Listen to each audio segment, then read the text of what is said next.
Hi, this is Chris Parry with Equity Guru. Today I'm going to talk a little bit about VERSes. VERS is the ticker symbol.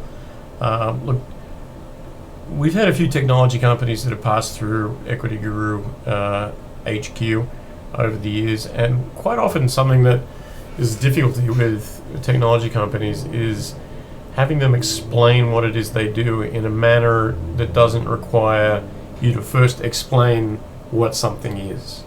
By saying that I mean, like, people can understand autonomous vehicles, right? Vehicles that drive themselves. That's a 10-word explanation of a technology.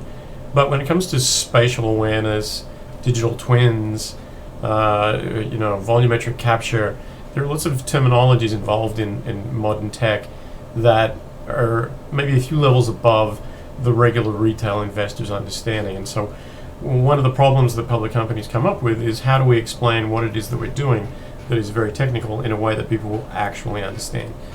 Today, VERS put out a news release titled New Facility Showcases VERS Contextual Computing Solutions and Supports Advanced AI Technology Development, which is accurate, which it does those things. The problem is, what does that mean? And if you read into the news release, you get that the company has opened a lab in Culver City, California, that allows their contextual computing platform to work on integrating various forms of AI, various sensors in what's called sensor fusion. Now, at this point, most people's eyes are starting to roll over, and they're thinking, what's that shiny thing over there? Let me break it down for you a little bit. Imagine, if you will, you've got a warehouse and you've got a conveyor belt rolling through it, right? And someone is creating a food product. You've got various ingredients going into a vat. You've got the vats being stirred. You've got heating elements, or cold elements for that matter. You've got processes that raise temperature, lower temperature. You've got processes that cut the product up, that mix the product up, that set the product, that move the product, that add elements to the product. There's a lot of stuff, right? That mechanization is, for most people's level, advanced technology. But the issue comes around that conveyor belt, right? You've got now humans that factor into things, then have to do various things. You've got supply chain issues. Is there enough of ingredient B so that we can continue mixing ingredient C? Is there a stoppage on the line that means that other parts of the line are going to have to slow down? Are we out of boxes? Is the ingredient B running out of best before date before we have to get new? Like, there's various things. Now, even if you just include the people element, Bob's taking a cigarette break, Anne is taking a restroom break, Joey's off because he's got a sick kid, but Stacy over here, she's working at triple speed because she's really great at what she does.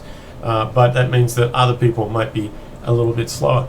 And maybe Jimmy over here, he's got to go and get one item from this side of the warehouse, take it all the way over that side of the warehouse 17 times a day.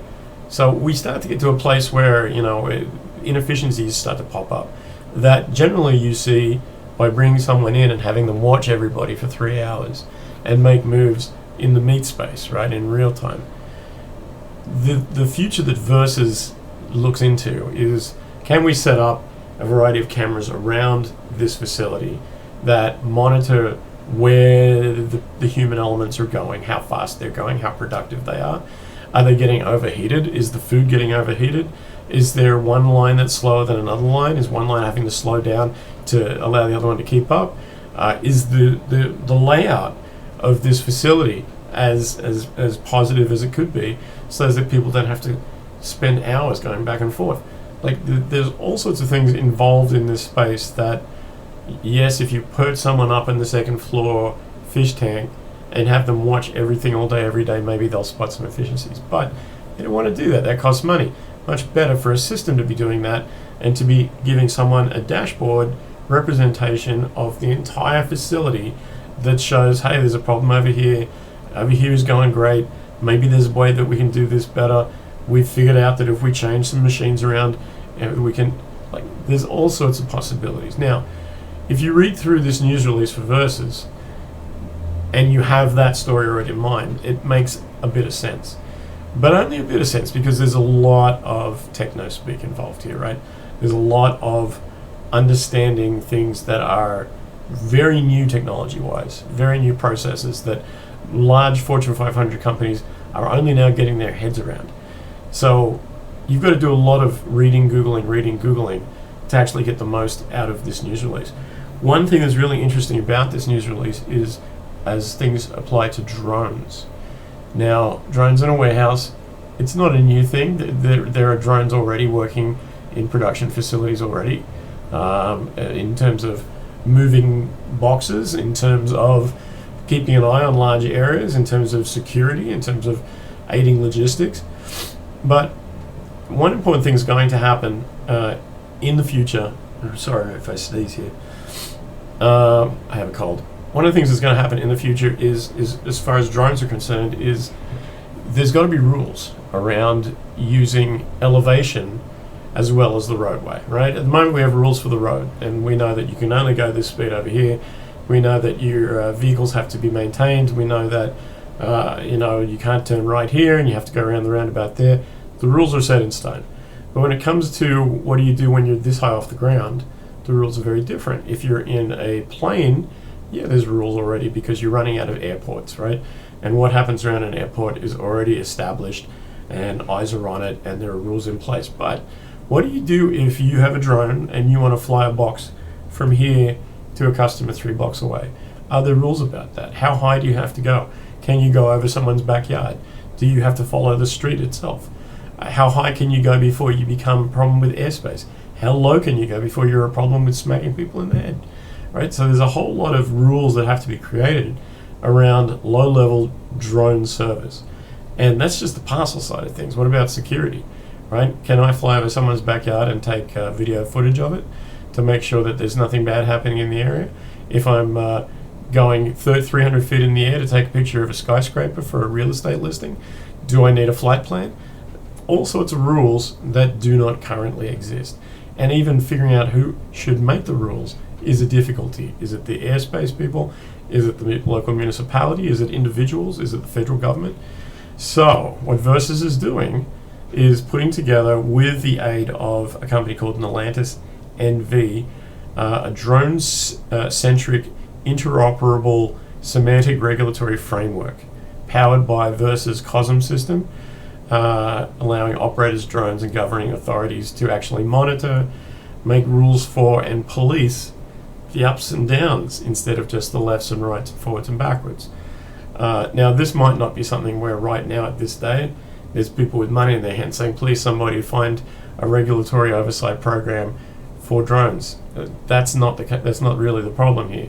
The problem here is until those rules exist, people can't be walking up with the money in hand saying, please help me obey the rules.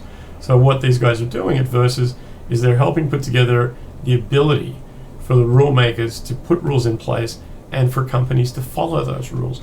Not to have someone again with a clipboard saying drone number 3 is going to close that guy's backyard, but to automate them, to have rules in place for the drones so the drones know where they can go, where they can't go, how high to go, how low to go. What do we do if there's 3 drones at once, all trying to get to the same place? You gotta have rules. We're living in a society here. So what Versus is doing is what they've done with spatial internet, and that is they're not waiting for the problems to become massive. They're getting in and writing the white papers early. They're doing the research early. They're making sure that they have the facility to do this kind of research, to bring multiple sensors together, put their data together, and to create rules that whether you're inside a warehouse, outside a warehouse, or on the street, you have the ability for your AI to operate within the guidelines. What they're doing here with Stellantis and opening their facility, it's not stuff that's going to make you money this quarter or next quarter, maybe even not even this year, but down the road, as drones become more important and problematic, there's going to be a lot of people are going to be looking around saying, does anybody have a fix to this problem? And what I'm seeing out of this news release, having read it 5 times, having gone to the dictionary a lot, having Googled a lot of terms, is that these guys are actually trying to be the first ones there to establish those rules so that they will be the ones that can also enforce those rules and allow us to add a third dimension to our logistics chain. Seems good to me. VERS is the ticker symbol. Now I'm going to go get a drink.